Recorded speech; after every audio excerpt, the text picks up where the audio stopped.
Oui, je souhaite remercier très chaleureusement, en mon nom et celui de mes collègues impliqués dans ce projet, les donateurs et la Fondation Vaincre Alzheimer pour leur soutien qui est extrêmement précieux et qui nous permet de continuer ce projet.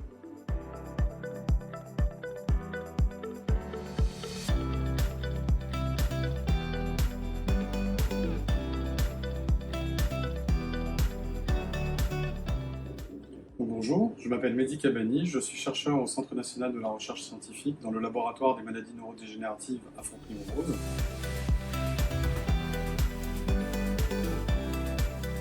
Dans le projet financé par la Fondation Vaincre Alzheimer, nous nous intéressons aux vésicules extracellulaires du cerveau, qui sont des petites capsules biologiques porteuses d'informations, mais qui jouent également un rôle dans la propagation de protéines anormales impliquées, qui sont des protéines causales dans la maladie d'Alzheimer, mais également d'autres maladies comme la maladie à corps de Léwy. Et ce que nous proposons dans ce projet, c'est de les caractériser à un niveau jamais atteint jusqu'à présent, au niveau ultrastructural, moléculaire et fonctionnel.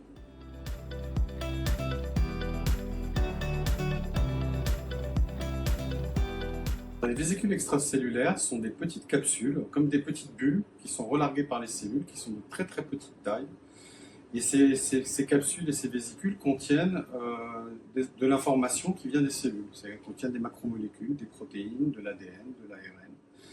Et en quelque sorte, elles servent de messagers entre les cellules. Elles permettent aux cellules de s'informer les unes des autres de leur état physiologique. Ça, c'est dans des conditions, on va dire, normales. Mais en conditions pathologiques, ces vésicules permettent aussi de véhiculer des protéines anormales et les transmettre à des cellules saines. Et ces protéines anormales vont initier un nouveau cycle pathologique dans les cellules, ce qui va, de proche en proche, permettre l'évolution de la pathologie.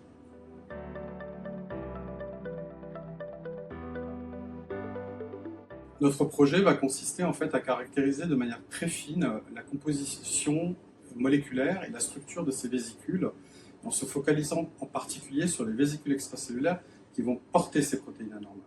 Nous utilisons une nouvelle technique qui s'appelle la microscopie à molécules uniques, c'est-à-dire qu'au lieu de prendre une image qui contient toute l'information, nous allons enregistrer un film où dans chaque image, on voit que certains fluorophores qui sont actifs, c'est-à-dire qu'on regarde un clignotement de fluorophores.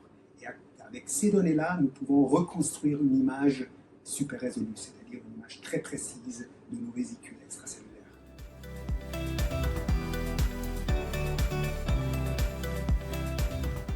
Le projet que nous nous proposons de réaliser, il va avoir plusieurs retombées. Tout d'abord, des retombées en termes de connaissance de la pathologie. On va mieux comprendre le rôle de ces vésicules extracellulaires dans la maladie d'Alzheimer et la maladie à corps de Léwy, leurs points communs et leurs différences. Et ces connaissances pourraient nous permettre de développer à la fois de nouveaux biomarqueurs pour essayer de mieux distinguer le plus tôt possible ces pathologies et éventuellement d'envisager des stratégies thérapeutiques qui vont par exemple aller cibler ces vésicules avant qu'elles puissent passer d'une cellule à l'autre.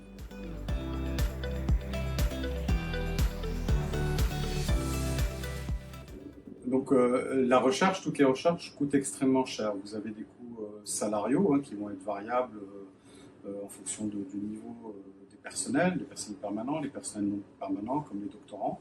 Et vous avez bien sûr tout ce qui est coût d'équipement et de maintenance des équipements. Donc un équipement qui peut coûter de l'ordre de 5 000 € jusqu'à plusieurs centaines de milliers d'euros.